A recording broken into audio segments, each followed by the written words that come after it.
Lalabas ko rin yung armas ko. So yung mga kapinboy, papakita ko sa inyo yung armas ko.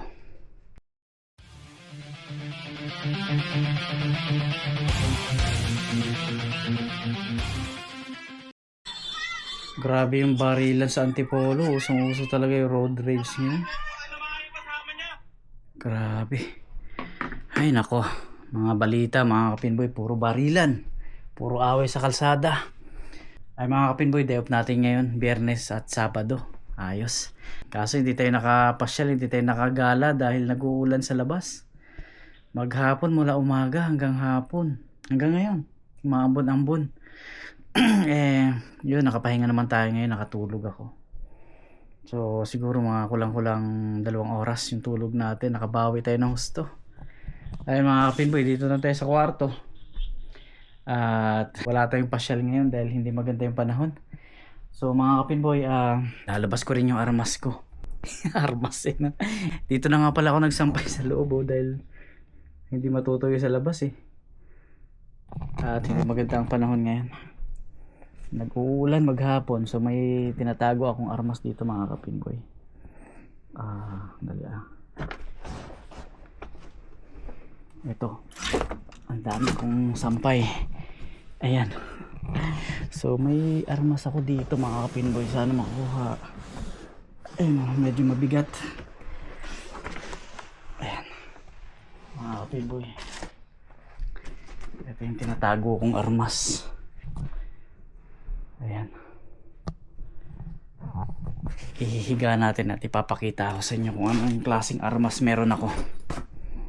Ayan, bitbit ko pa to galing Qatar. Hindi ko pa tinanggal yung ano. Ayun nakalagay March 17. So bitbit ko pa to. Medyo malayo-layo yung binahin na ito mga kapinboy. Ayan, medyo malikabok na. So linisan natin to. At matagal lang nakatago to, mahigit 2 taon na. Kasi pagdating ko, hindi ko na nailabas to eh. O nailabas ko lang siguro 1 beses.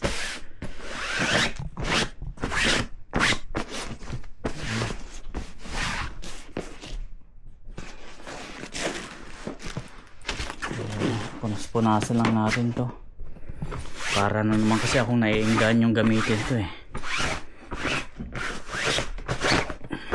Parang gusto ko na namang ano to, parang gusto ko na namang patunugin to eh. Basta na kaya ang tunog na ito.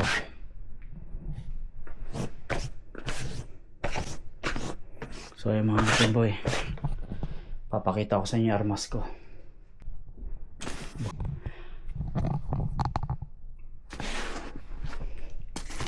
Buksan na natin. Saan ko ba pwedeng ilagay ito?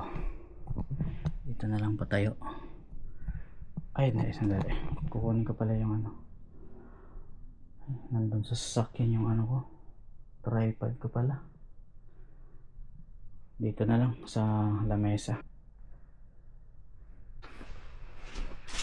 So yung mga kapinboy, buksan na natin yung aking tinatagong armas dito sa kwarto.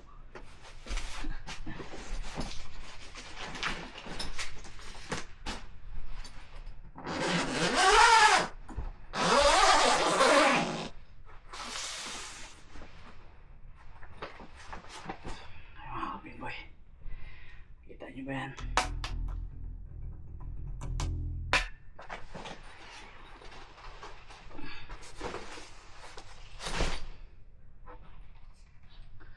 So ito yung tinatago kung matagal lang hindi ko na ilalabas mga kapinboy.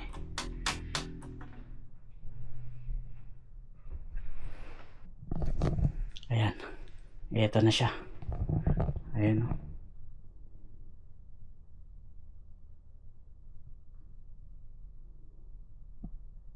Kulay puti. Ay mga kapinboy, isa siyang bass guitar, Fender Jazz Bass, Mexico. Ayan, nabili ko to sa Qatar dati nung nandun pa ako. Tapos ilang beses ko na rin nagamit to doon. Jamming lang doon sa mga kasama ko sa trabaho, sa kasama ko sa accommodation. So ayun, maayos pa naman yung kondisyon niya mga kapinboy. Wala pang sira. Maganda pang ano na ito, quality. Fender Jazz Bass. Ayos. Kasi kaya nilabas ko 'to mga kapinboy at parang naengganyo na naman akong tumugtog.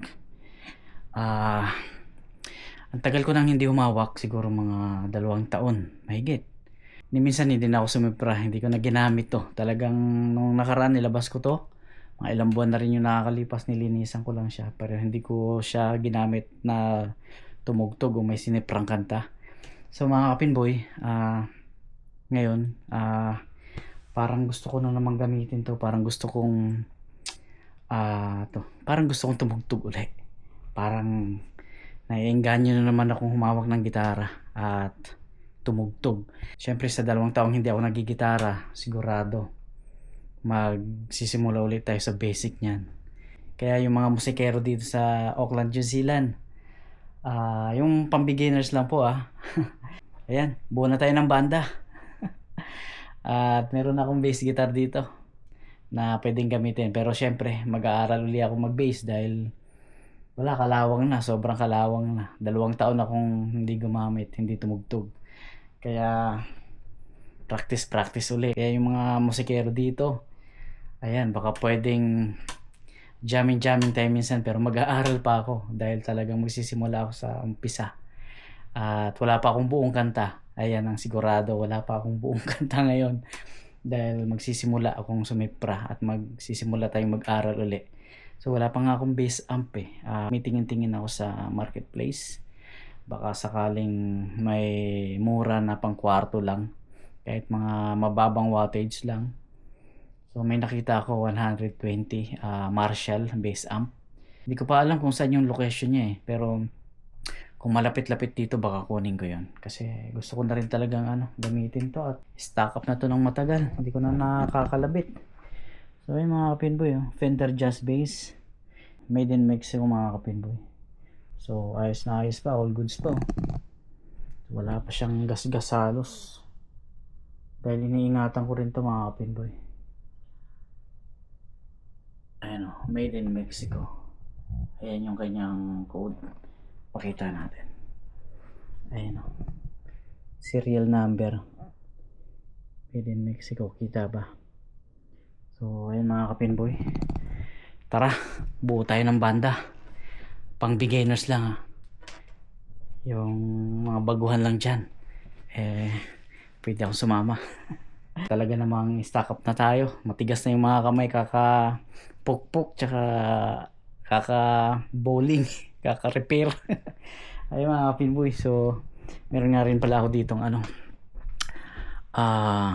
Fender guitar tuner. So buksan natin. Nabili ko lahat ito sa Katarpa ako. Nagpundar talaga ako nito dahil medyo mahilig nga rin ako sa music. Kahit minsan walang hilig sa atin, pinipilit pa rin natin. Paano ba tanggalin to?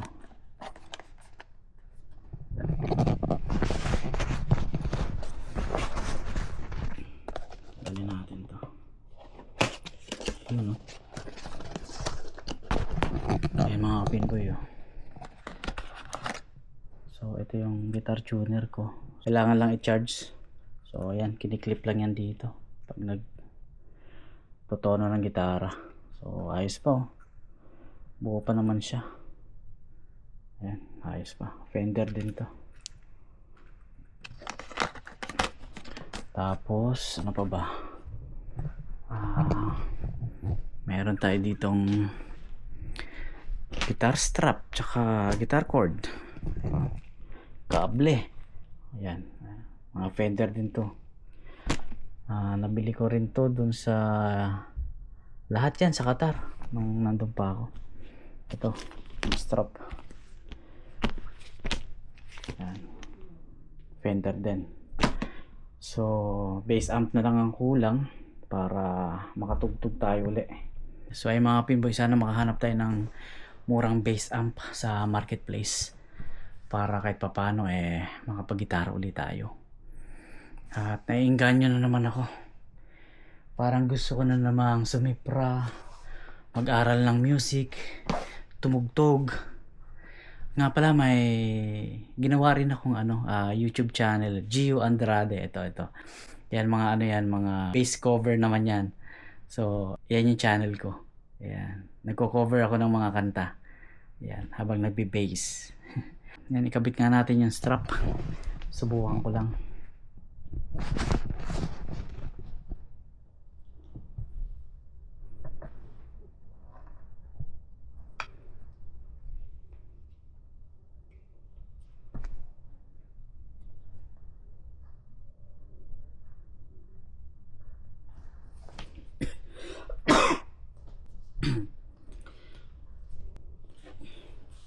Ayun o.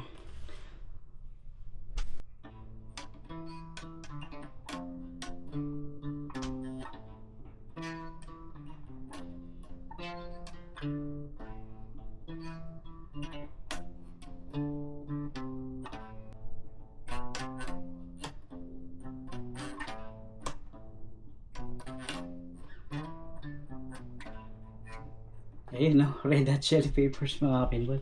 Californication. So, ayos, maganda pa. Pwede pa. Ayun. Ang tagal ko rin hindi nagagamit. Hindi ko nga alam kung okay pa ito. Pero hindi naman siguro nasisira ito. Dahil nakalagay lang naman sa bag. So, bass amp na lang talaga ang kulang. Kaya, pupunta tayo ng bass amp. Tingin-tingin tayo sa mga, kahit mga second hand. Sa marketplace, tumitingin ako ngayon. Mga kapinboy, malinis pa, makinis pa. Kaya, yun nga, buo na tayo ng banda. At naiinganyo na naman ako. Nabuhay na naman yung dugo ko. Gusto ko na namang tumugtog. At namimiss ko na rin talaga. Masarap din yung paminsan-minsan jamming, di ba? And ampli na lang ang kulang na ito. So, ayos na ayos. Pati yung bag niya maayos po. Pero yung bag na to iba. Ayun o. Iba yung brand. Ayan. Ang binenta sa akin kasi to, Amerikano may-ari na ito eh. Puti. Kaya nung binenta sa akin to, walang kasamang bag. Kaya binilihan ko na lang. Kaya magkaiba sila ng pangalan. Magkaiba sila ng brand. Magsisimula ulit tayong sumipra. Magsisimula ulit tayong kumalabit ng gitara. Ayan. Ayos. Pwede pa oh. Ayos pa yung pickup niya. Ayan. So, ang gagawin ko ngayon, pupunas-punasan ko. Para maalagaan natin ang gusto. So, ayan. Kuha lang ako ng sandala ng camera ko.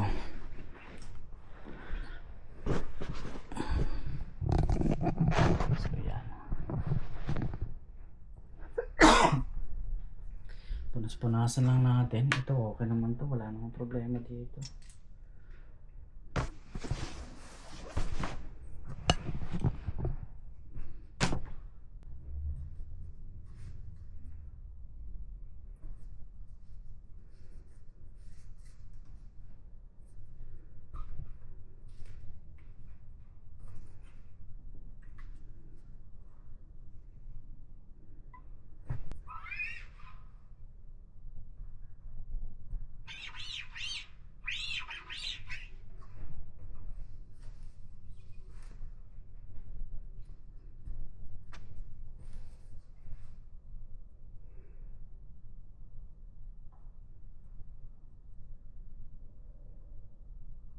Parang nakakahiligan ko ngayong tumugtog ng reggae.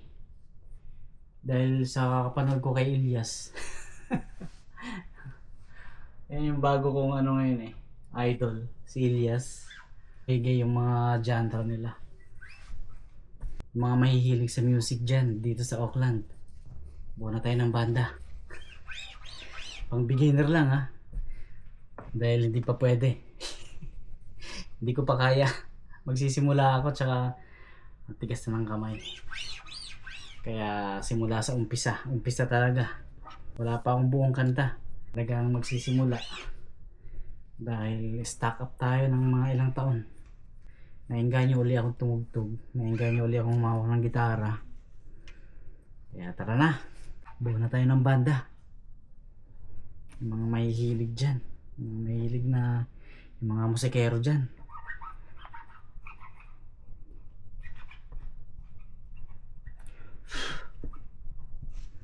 So, rak-raka na uli. Sabay ka na. Kala mo magaling.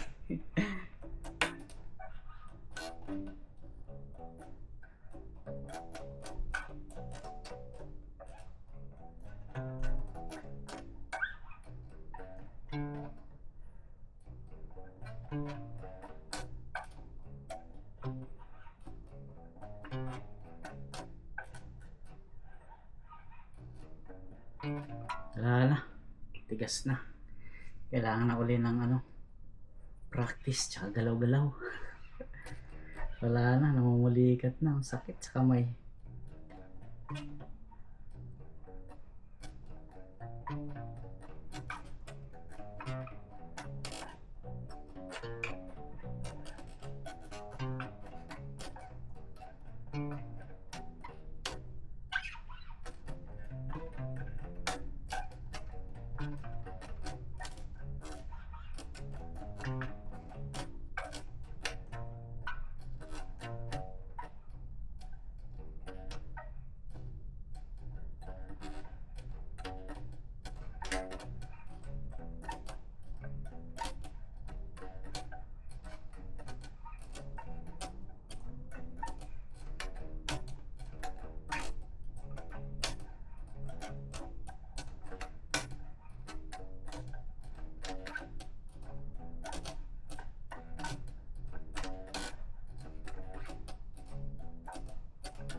Na. Practice. Sakit sa kamay oh. Dito. Ayan mga kapinboy. So ito. Binida ko lang yung aking armas na matagal lang nakatago. At magagamit na natin to. Gagamitin ko na to. Makabili lang ako ng bass amp nito. Ayos na. Sipre-sipre ulit tayo. Magsisimula ulit tayong sumipra at mag-aral mag-bass. Mag-aral mag-bass, bumagsak pa. So yung mga kapinboy, hanggang dito na lang. At muli, maraming salamat sa panonood ninyo. So ayun. Ayun no. Buo na tayo ng banda. Salamat po. Bye po.